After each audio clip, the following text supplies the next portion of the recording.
Hi, everybody. My name is Mangy Nkoli, founder of the lifestyle brand called the House of Nkoli. I'm also the founder of the lifestyle blog called the House of Nkoli blog. We're here today with Mr. Keith Nelson Jr., former senior editor of entertainment and lifestyle of Men's Health magazine. We're going to be interviewing him. We're going to do a rapid fire interview for Men's Health Month. We're going to talk about men's health from a mental and physical standpoint. We're also going to talk about men's skincare grooming. We're also going to talk about body type. So hold tight. Let's get into it because it's about to go down.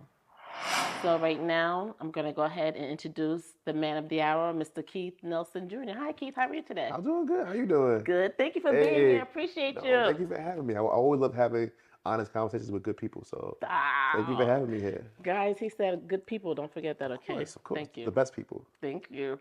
So, Keith, how you feeling today? Feeling good. Actually, I'm feeling pretty hopeful and positive.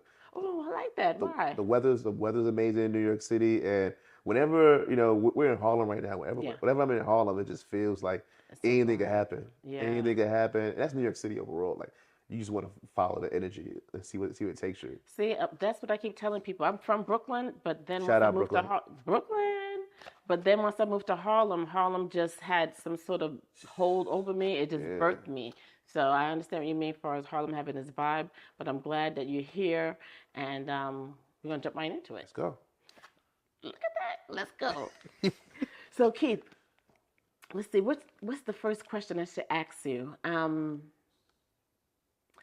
So regarding men's health, let's start with that. Yes. Okay, with men's health, what does men's health mean to you? Well, men's health to me means how are men taking care of themselves in a holistic way. It Love it. means so much more than just biceps and push-ups That's right. and things of that nature. It means how are you doing in your relationship with your sons? How you Love it. making space for your friends? How are you handling grief? What is your mental health looking like? Love that. I think that's to me, men's health is pretty much how are men making sure that their reality and their lifestyle are conducive to forward progress. Because that's all we want to do in life is to progress forward. For the time we have on this earth. Keith, that's well said, and I love it. You brought up some points that I didn't even think about. That was like extremely deep and most powerful. Can I ask you a few questions on that though? Sure. Whatever you ask. When you said men's health means showing up for your kids, so that means there should be some sort of like emotional balance. There should be some connectiveness outside of yourself Yes. to that which pertains to you as well. Yes. But most men don't think like that. I I mean, don't think most people even think like that. no, yeah. Yeah. And I think there's been a tradition where we feel like holding in emotions is the best way to be for a man because you want to show strength, and strength is not is being devoid of emotion does not always equate strength, and it's a cycle. When you show your kids that, that's what they're gonna That's the model truth. themselves after. Yeah. Like my dad, like I've never seen my dad cry. Wow. I've never seen him cry. I've seen him mad. I seen him cry once at my grandmother's funeral, at his mother's funeral, which was Amazing to yeah, it you. was amazing, and I was like 30. So I Wow. hadn't seen my dad cry at all, Wow. and I don't, and I'm not trying to say it's because of him that I'm this way, but I don't really cry a lot. Like I haven't had a big cry in like 5 or 6 years, stuff like that. And I know that that's something that I want to change. I want to be more open with that, but it's just something Good for you. something that I haven't been used to, and that's kind of what I've seen from a lot of men is they want their sons to be able to handle so much that happens in life because especially as a black man, you got to be inundated with so many obstacles every single day, ones that you don't even realize, Wow. ones that are like Wow. operating behind the scenes, like blood pressure, operating behind the scenes, like sometimes people at your job that you think are cool with you, they might say things behind your back because they have a certain kind of perception of you. There's always things that are going on with black men that they have to battle, and you have to That's the truth. regulate Wow. your emotions to be more in Wow. control of it. Wow. Wow. So yeah, I definitely think that more men should Wow. teach their sons how to balance that. But so you know, you said you have to regulate and control that, Yes. right? I mean, I'm so glad you're going into these various areas of like men's health because that's super important. Because part of men's health also is that mental stability. Yeah. But it's I just wanted to just touch a little bit more on what you said, as far as like you're not saying it's hereditary, for your father not not crying. You didn't see me cry Yeah. until you were 30. I read on some studies that depression is hereditary. That usually you'll get depressed if you've had a family member in the household Yeah. who's depressed, that more than likely you will also become depressed Yeah. too when you're older. I'm like, how are those two correlating? And then it makes me think. And then also when you mention about, far as like having adversity at the job within your industry, media and entertainment. When I was reading up on regarding our interview, that in the entertainment industry, you guys go through so much bullying and harassment Yeah. behind the scenes, and that lots of times the managers and the leaders are not able to, or they don't intervene. Yeah. So I'm thinking, I said, well, wow, look at what men have to go through. It's just so much. But I'm just grateful that how you interpreted what men's health means to you, and that you see me like you're trying to get on a path to make sure that you don't fall into any particular cycles. That's it. Yeah. Good for you. Yeah. But and the thing about that is like entertainment is very much it's something that's very glamorous on the outside, Yeah. but it's no different than a lot of other jobs when it comes to like the pecking order. It comes from relationships, and sometimes and that's good to have relationships, and those things help you get anywhere in life. That's But then true. sometimes there's what people call the boys club in media, where you'll see the Right, same right, faces right. getting the same opportunities, and it's a regurgitation of the same opinions, and it's not new people getting onto these spots, which is why I love that. I love the young journalists that are coming up and doing things like my man Jordan Rose over there at Complex. There's people like The magazine? Okay. yeah, Complex is Dylan Green, who's doing great things at Pitchfork, William Ketchum, and stuff like that. Aviani, who's amazing, doing great things over at Face and Meta, and she's been doing journalism all over the place. Like there's so many Beautiful. different journalists that are now getting in space and breaking through that glass ceiling, and that's kind of why the streamers like Akai Sanat and Oh, the young guy. yeah, Yeah. and for a lack of a better term, academics. That's why they're starting to become the standard bearers, and now they're the new voices of the culture because people just got tired of the same old names, things of that nature. So I think that is what happens behind the scenes in a lot of these media things, is that people just let their friends come and do the jobs, and then like people who are doing great jobs are like, hey, I'm here too. So How does that make one feel though? If you know you're an expert in your craft, you have longevity in your craft. Like, what does that do from like a mental and psychological standpoint? Like, how? I mean, because most of the time, you know what? Only a couple of years ago, I fully understood that term going postal. When they say, the person went postal, I just thought it was just a term. You just go postal, but no, postal really came from someplace. I used to yeah, work for the post office for um, oh, I have to remember my lavalier. yeah, yeah. Right. I used to work for the post office for like 3 months, Okay, and 3 months. What happened? okay. I don't mind saying it because look, Okay. I didn't make probation. Oh, Okay. that probationary period Yes. before that. Okay. So, AKA, I got fired. Oh, Okay, so that's okay. I had a full time day job already, and I was just doing that full time as well, just for endurance, just to see if I got it like that. hustler. There you go. Yeah, Exactly. hustler. That's my dude right there.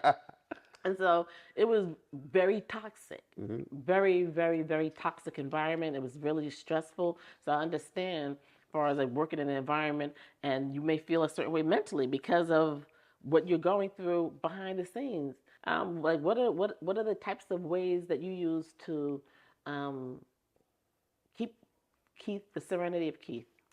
I try to make sure to separate what I do from who I am. That is awesome. That is Wow. essential Wow. in everything that you do in life to me. Mm-hmm. Is and there's no Do. downside to being proud of of what you do, and really just making that shit life. I mean, but you have to have you were who you were before you did what you did. That's very true. Like Yeah. you was that person. So Mm-hmm. don't let that person get lost into what you evolved into doing and Good stuff for like that. you. So I do things Good for like you. I also understand when I got deeper into this game of journalism, I realized that there's no ceilings really. There's always different paths to get to where you at right now. Like I'm seeing ended up entertainment and lifestyle and men's health, Good for you, and man. that wasn't because I got any handout. That wasn't nobody gave me that job. Nobody was like, oh, obviously they gave me the job, but nobody really was like, oh, Keith, look out for Keith and stuff like that.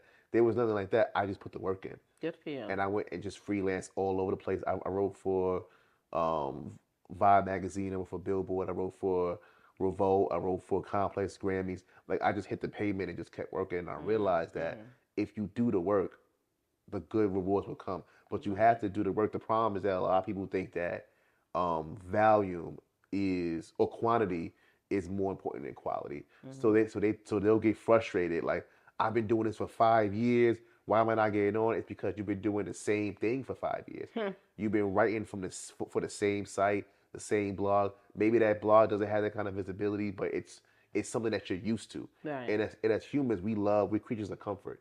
Or a lot of us are. Yeah. So you're used to being like, I know I can get a steady check here. Let me just keep doing this. But it's like you're not going to get anywhere if you don't break out and do new things. And you can make your own. You can make your own path. Honestly, you can make your own path. Like I'm not done in my journalism career where I want to get to, but I know that I've been able to make my own path, do things my own way, and in no way am I going to say I had no help. I had a lot of help, but they were just people that always looked out for me, and helped me along the way. Like Sade Jenkins over at Netflix, she does an amazing job doing their PR stuff. Anytime you see anything black going on in Netflix, she probably got a hand in it. Wow. And she helped me out so much to get to certain places. Beautiful. And just a lot of people have helped out, but you gotta know who to work with, and also understand that when it's time to pivot to something better and something greater. So you don't mind stepping out and venturing out, and that gives you peace of mind as well. Just going for what you want. Yeah. And pounding the pavement and just going out and doing it. Yeah, back to the point about men's health. You gotta maintain your mental health. You gotta maintain your mental health because that's the thing that's gonna help you get, especially at a job like this where it's 90% creative. You have to like I don't work a manual. I don't have a manual labor job. I don't have to lift things and worry about like physical endurance and certain. Obviously, you still got to work on your body and make sure you got the energy to sustain throughout this job. But it's more about the mental. So you got to rest. You got to make sure you keep yourself curious. Go to different things that will stimulate your mind and things of that nature. So it's all about mental health to me. So listen, guys, you see the points that he's making, which I think is just so dope as far as health and in particular mental health. I like also what he mentioned, go out and go for yours, because I read somewhere several years ago that depression, no, it was actually a former bishop of a church I was part of. He said depression is from a lack of expression.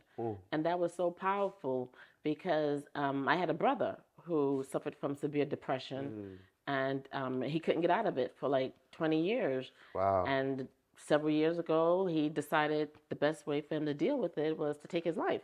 Sorry to hear that. Yeah, me too, because I'm still in shock. Wow. But I mean, I love the points that you made, and what resonated most with me was when you were mentioning the type of jobs that you were going for, and you did say you had a lot of help, but you went out there, because to me, that was also helping mental health, because if you went for what you wanted, that's, even though maybe a struggle in doing it, you still were manifesting what you wanted, because to me, that helps to feed your soul. That feeds your mind. It makes you feel confident and powerful, and believe that you can do anything you want to do once you're already trying to get it done, you know. So I just want to say thank you for that. Oh, of course. I'm always here to open up myself. We're going to go ahead and go on to the next topic. So we just got finished talking about men and health and mental health. So Keith, ready for the next one? Yeah. See, he's so cool. That's why I'm so glad he's here. I'm loving this man. So we're also going to talk about men as far as their physical health and well-being. Yes. Then you know they say, right, that black men have a fear of going to the doctor. Yes. Or just ambivalent about going to the doctor. For what reasons are there? Okay, well, let me tell you what I read about first. Okay. So what I read about is that black men have a fear of going to the doctor because of, remember the old history of black people being guinea pigs. Yes. And that also black men don't want to go to the doctor because they don't trust a lot of the non-black doctors to give them actual care or to be listening to them, so they prefer to not go. And the only times they'll actually go is if it's pressure from their loved ones or their family. What do you think about that? I think it's a very valid point, because a lot of black men don't want to go to the doctor because of fear. Yeah. You know, a lot of it is fear of their mortality, fear of things that they can't control. I'm doing this column with Common and Men's Health and we Nice. speak about different kind of topics. The rapper Common, and Yeah. we do different kind of topics. And he told me that when he turned 50, one of his friends told him, who's a doctor, said you need to get a colonoscopy. And Common was like, why? Like, because he said you're at the age where you need to start thinking about that. And it kind of took Common back a little bit because he was like, I eat healthy, I train, I work out. You Yeah. know, what I mean, I Yeah. do all these things. Yeah. I don't want, I had a little bit of fear. And while he didn't say this next part explicitly, I think what he was trying to say is, I don't want to be told that all Right. my hard work was for nothing. Right. That's the truth. And that's a lot of things. Like I said, back to what I said about black men Right. and how we go through so many things every single day. Oh. And imagine being somebody like Common, who you're fighting through the ordinary things that black men go through. Then you're fighting through the specialized thing that rich black men go through, and then you're fighting through the certain things that rich and well-known black men are going through. And you work your way through that. The reason why we're Wow. doing the Wow. thing with Common and Men's Health is because he is, for all intents and purposes, he is the healthy rapper. He's what people look Okay. at when they Okay. go to who's the guy who's vegan, who's speaking about mental health, who's Right. very much like, Right. This is true. That's Common true.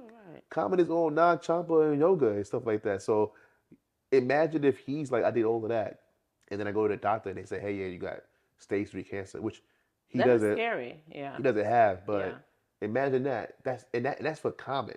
Now imagine the average black man who he's probably, maybe he's living check to check, maybe he's not, but he has his own adversities, and then to have something that he feels like he can't change, That's the truth. that's scary. That's what Chadman Boseman died of, colon cancer. Yes, I yes. mean, like, I don't know if him of all he people. and I don't know if he had any tests. I haven't read anything about it. I don't know when, like what year, how old he was when he got tested. Right. Because obviously he died before anybody could interview him about it. I believe. Right. I can Yeah. go check and see if Yeah. maybe he He was kept it something. quiet. He Yeah. kept it quiet. So, and I don't want to have, his family has been so gracious about not speaking on his story, which is amazing. But yeah, like when he passed, that's a shockwave to a lot of people Exactly. because if you notice, a lot of what was going on when people were saying, "Oh, what's going on with Chadwick Boseman? He's so skinny right now. Like, dang, is he on drugs? He's da da da." And that's another thing. Like, obviously, black women understand that more than black men about being, you know, criticized for your physique Yes. and how you You're look. right. Yeah. But it also affects black men in a very severe way because if you're not cock diesel or look like you could beat somebody up tomorrow, you looked at as weak. So when he was hearing that, he's seeing that, and he's Black Panther. He's literally, at one point, Chadwick Boseman was the the epitome of black strength. Like, to millions of kids and people across the world. And now his body is betraying him.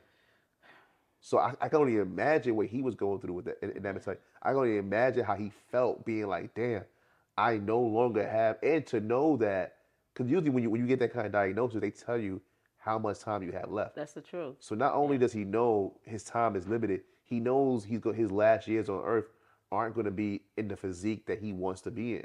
That I can only imagine. I'm only speculating. I don't know what he was going through, where his mind was at, but that could only wreak havoc on your mind, being like, dang, I did all of this work. I got to the mountaintop, and now I'm not going to be able to really enjoy it. You know, But Keith, I wanted to ask, is it good or bad that black men will go to the doctor only when pushed by their loved ones or their family? This is good that they're going, but is it good or bad? I bad. mean, It's okay. definitely bad. I hate giving judgments on people's lives like Yeah, that. yeah. But in terms of like your health, it's definitely bad because you're only going when the most intense situations are happening. The best times to go are to go when it's not even crazy. Yeah. To go when you want to be Yeah. up on something. You Yeah. know? So it's like I really definitely think that it's better to be proactive than reactive. I love Always it. I better to be love it. proactive than reactive because Love it. your reaction might not be enough. You Ooh. know, your reactions might not be, you may not be equipped enough to react how you might want to. But if you go beforehand, Oh. it's scary, but you're able to go about it. And that's the one thing that I love about my parents when I was growing up.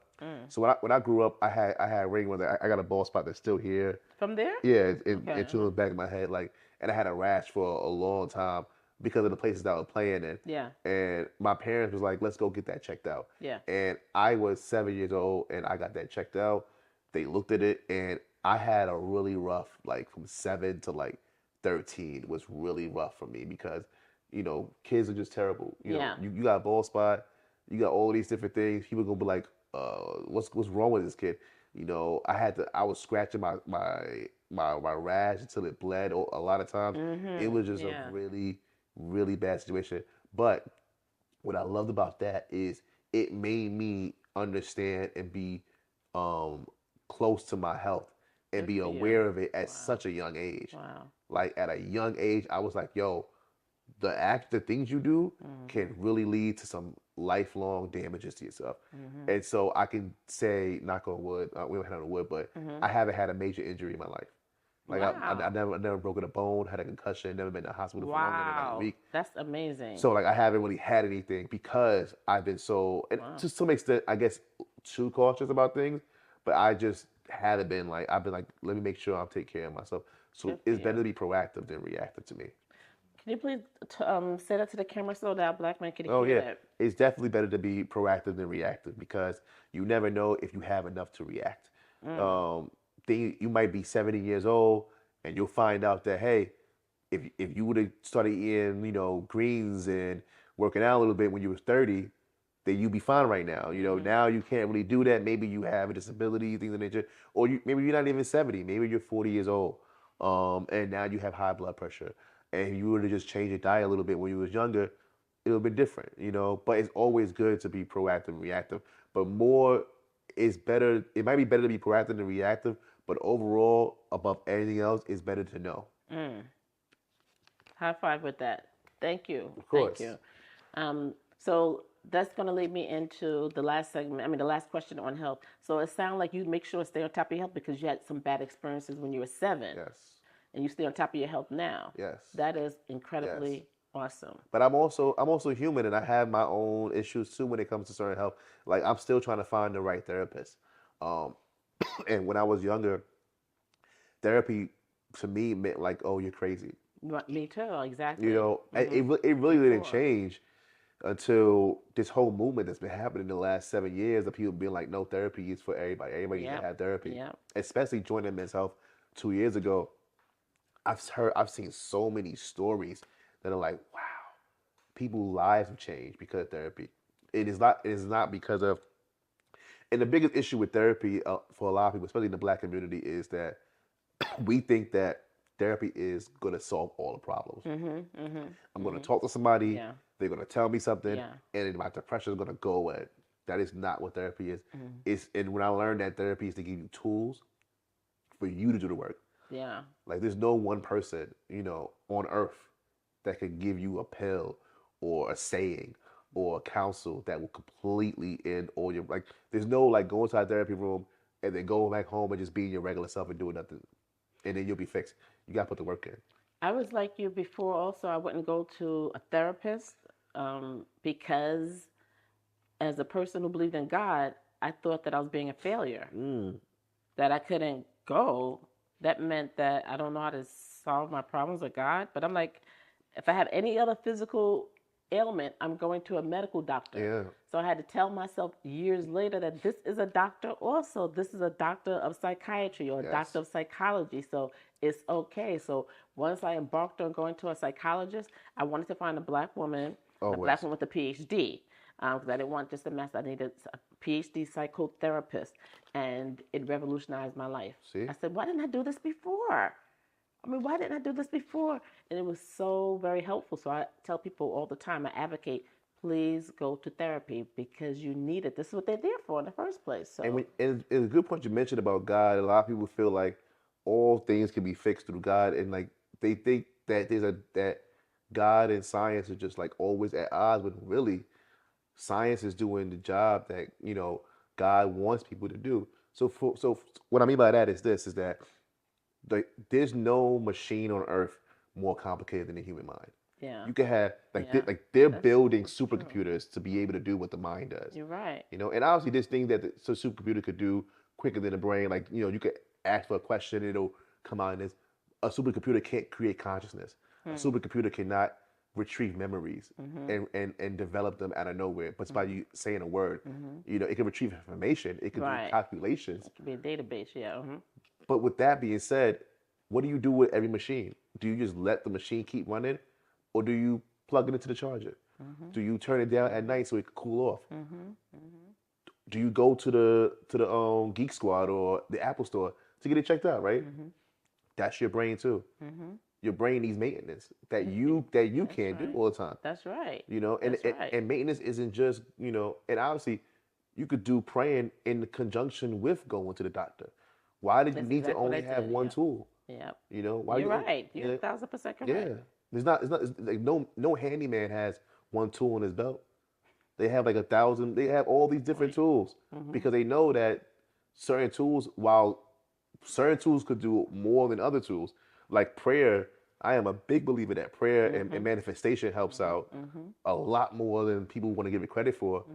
But It does. there's still tools you can use, like therapy.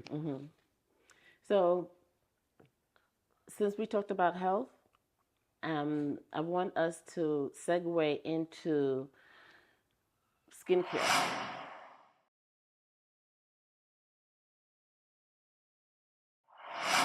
You had an early start with it, Yes.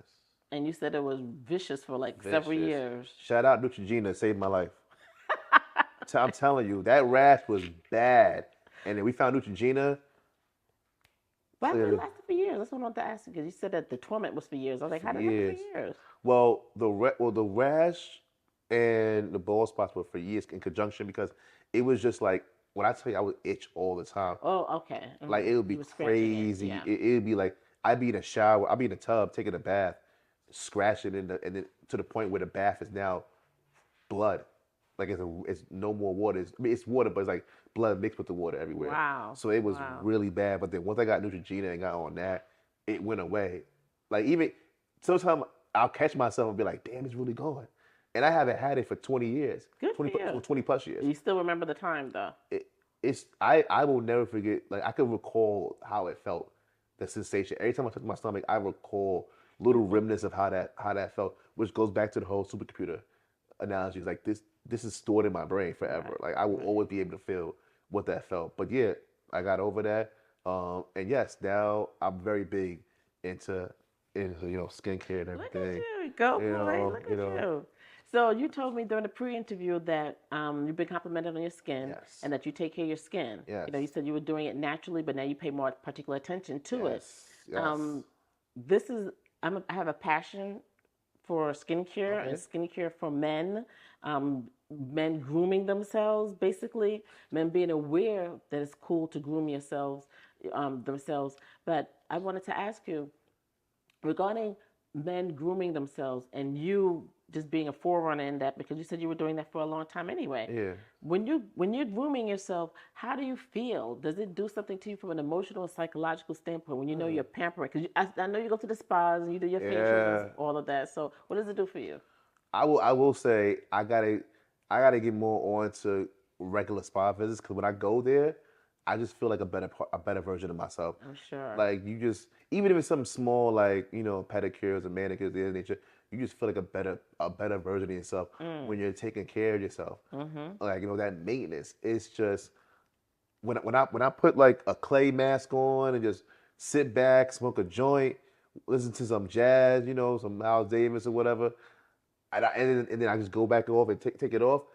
That moment, this is like a 5 second when you take off what you're having, where this is I don't know if it's a cooling effect, but it just feels like a new face almost.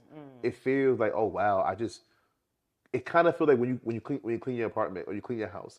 It's the same house. It's the same apartment that was there yesterday. But when you walk into it, now you're like, you can breathe now. You feel like a weight that you didn't know was there is lifted. Even if your house is not a mess, you clean it up and it's just a visual does so much for you. So when I'm doing that, I just feel like I'm preserving myself in a better way. And the older I get, it does feel like self-preservation. The older I get, it feels like I was telling you earlier, is that there are things that come so easy to us when we're young.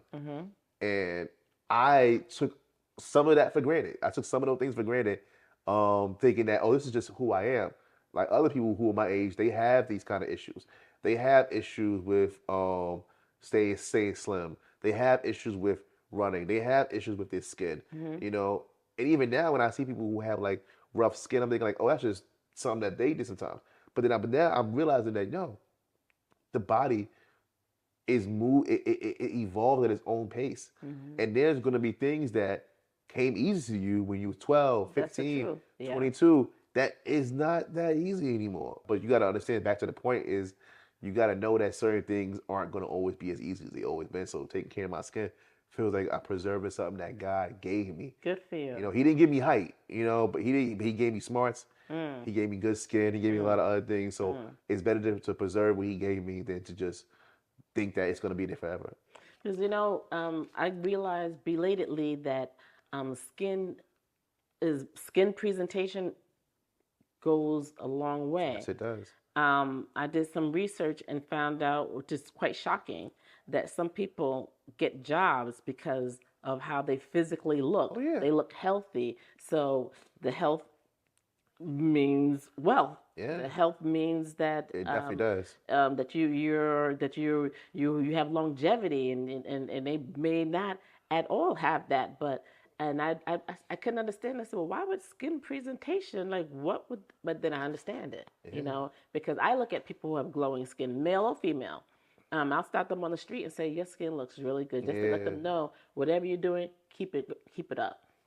But I have to tell you, I have a pet peeve though.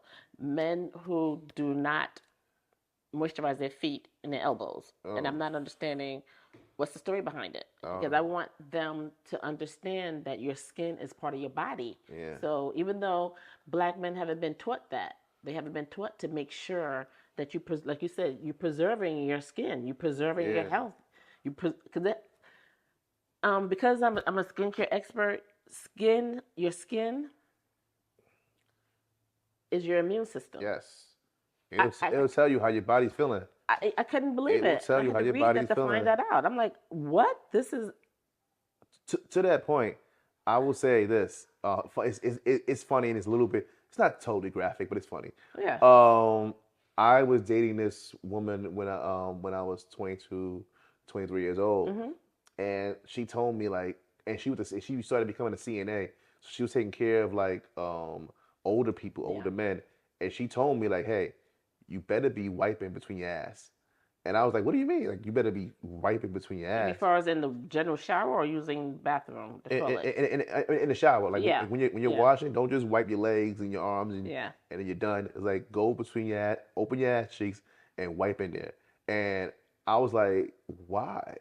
And I was like, why? She said, I have been working with guys, older men who are 80 years old, and they have the nastiest skin rashes in there. Wow. Because they never when they took showers, they never did that. Wow. And it totally changed my view on like skin too.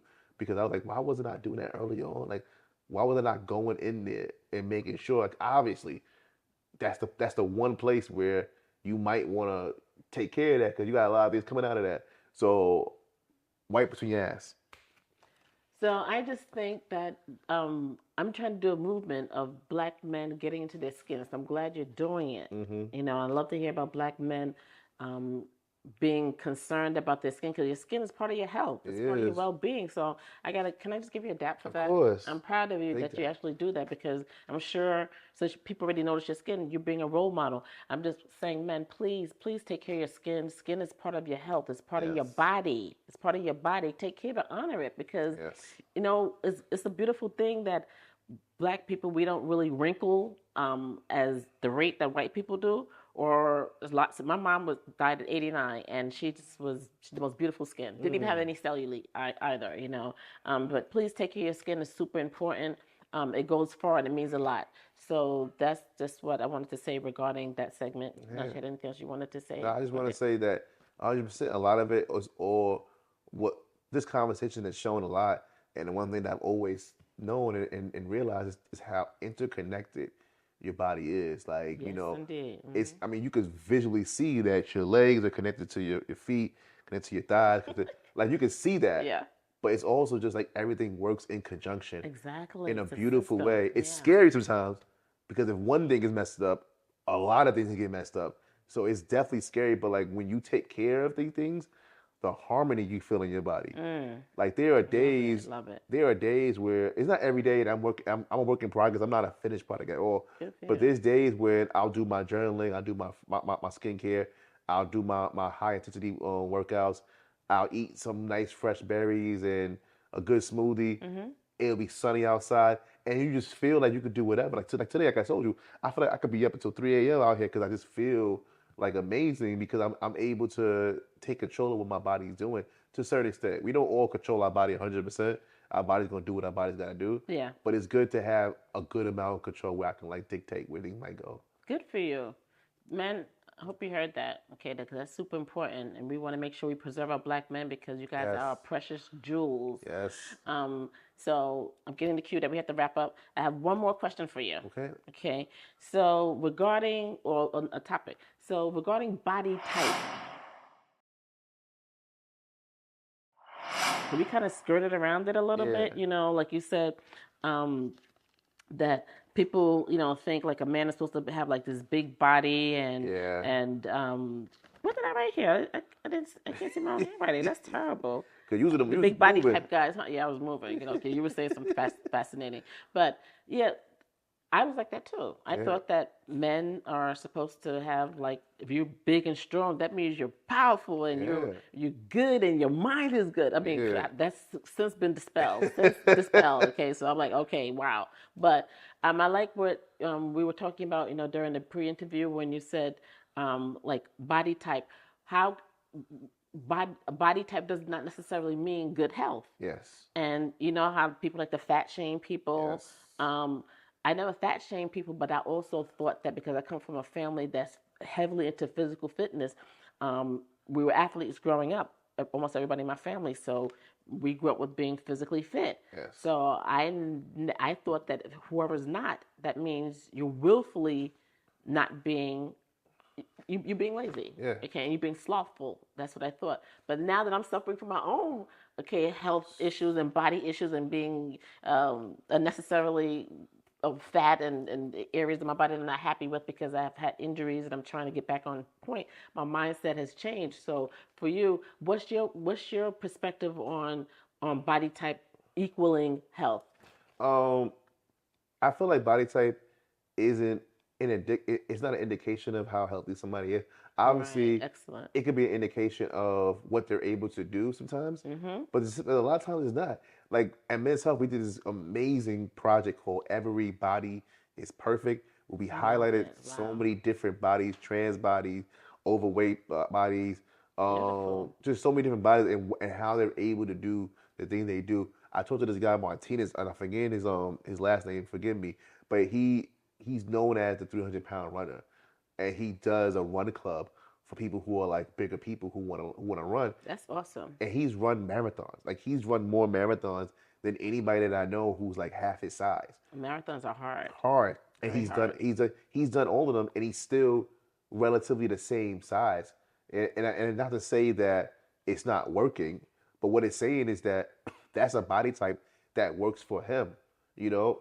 Also, we interviewed Mark Henry, a wrestling legend. Okay. You know, one of the strongest men in America. Mm-hmm. And if you see him on the street, you would think he's a big dude. You know, he must be eating all the time. But if you try to punch his stomach, you want to feel a brick wall. Wow. You know, so it's not always like you can't just see and think, oh, that's what it is. He said in his story with Mark Henry, he said he was in the store, and this kid pointed at him and said, "Oh my God, mommy, he's fat." And then Mark Henry, he didn't snap, he didn't get mad at the kid or his mom. He said, "No, I'm strong." And the kid looked at him and was like, "Oh wow." And he's one of the most like Mark Henry, one of the most common people I know. So I feel like body type isn't always indicative of health. It's more so indicative of where's your body at right now, and what can you not do. What's indicative of health is people's discussions. Talk to them. Ask them like, so what are you doing today? What are you doing this week? What are you doing this week? How do you feel? Do you want to, if people are like, oh no, I don't want to walk up those flights of steps, let's take the elevator. That's cool. It's not saying you're out of shape, but it's saying that maybe you don't want to do that. Maybe your body isn't comfortable walking up 6 flights of stairs. You'd rather take an elevator. Or like New Yorkers, My friend was like, Keith, you guys walk everywhere. Like you'll say something that's close if it's a mile away walking, and it's like, yeah, because it's You're a right there. walker? Okay. It's right there. Let's just walk. So it's kind of like this, and it's hard to gauge people's health that way because you can't talk to everybody. I think I told you before in a pre-interview that most people that you meet in your life or you see in your life, you only see them for like 6 seconds, Yeah. and then they'll be It's gone. amazing. So Yeah. you'll have that visual like, oh, that person is working out. Like obviously you see jacked up muscles, you're like, oh, he must work out. He must do something like that. But you don't know what his kidney health is. He might be down at a fifth of vodka every day. You know what I mean? Or he might be doing this, he might be doing that. You don't know what his health is. Or you might see somebody who's overweight and think, oh, they must be eating fried chicken all the time. No, there's plenty of medical conditions where That's a weight loss is harder for certain people. yeah. You know what I mean? So it could be something like that. And also, you gotta have grace with people. So I feel like body type does not indicate, Yeah. always does not always indicate health. It can be a look once you find out about them. So like we were talking about Chadwick Boseman, obviously him losing weight was a direct result of his colon cancer. Yeah. So his body was an indication of his health. But like we also said, people thought he was on drugs. People thought he was just doing some wild stuff. So I They said it feel was chemo that he was going through at that time. in the Yeah. chemo, yes, so it's kind of like it can be indication, but you got to talk to people. If you don't talk to them, then you're just guessing. You know, you're absolutely right because I think it was about 2 or 3 years ago. There's this famous marathon runner. He had a heart attack, a major heart attack, and no one could understand like how did this possibly happen. He's a marathon runner, but he had a major heart attack, and he was physically fit. But you're absolutely right; those things happen. So what we're trying to say today, guys, is let's not prejudge. Okay, you don't know what body type is, and you don't know what the person's health is, and you may be in that situation yourself. So let's always make sure that we keep an open mind, regarding people. Health is wealth, no matter what it is. Yes. Okay, so I just wanted to make sure we end on that, and I wanted to say thank you so much to Mr. Keith Nelson Jr. Mr. Jr., Mr. Keith, can you please tell our awesome audience how they can reach you? You could definitely reach me at Keith Nelson Jr., one word, or Instagram. You can email me at nelsonjr.keith@gmail. No mixtape, please. No mixtapes. You could, unless it's good. Let me not say that. If it's good music, I'll check it out. But yeah, reach me there, and then also check out some of my stuff on menshealth.com. Like a lot of my stuff will be there. You see me in the issues. And if you see me on the street, say what's up. So everybody, I know you saw that awesome interview we did with Mr. Keith Nelson Jr., the former senior editor of entertainment and lifestyle of Men's Health magazine. We did a fabulous interview for Men's Health Month. We talked about men's physical and mental health. We talked about men's skincare, grooming, and we talked about body type. He gave some awesome nuggets. You guys need to make sure you stay tuned and watch it. You will be so enlightened, and you have a lot of fun as well. So make sure you follow me again. My name is Mangy Nkoli, founder, creator of the House of Nkoli brand, and also the House of Nkoli blog. Find the information all right here. Make sure you also follow Mr. Keith Nelson Jr. at his page called Keith Nelson Jr. Take care, guys. I'll see you next time. Appreciate you. Peace.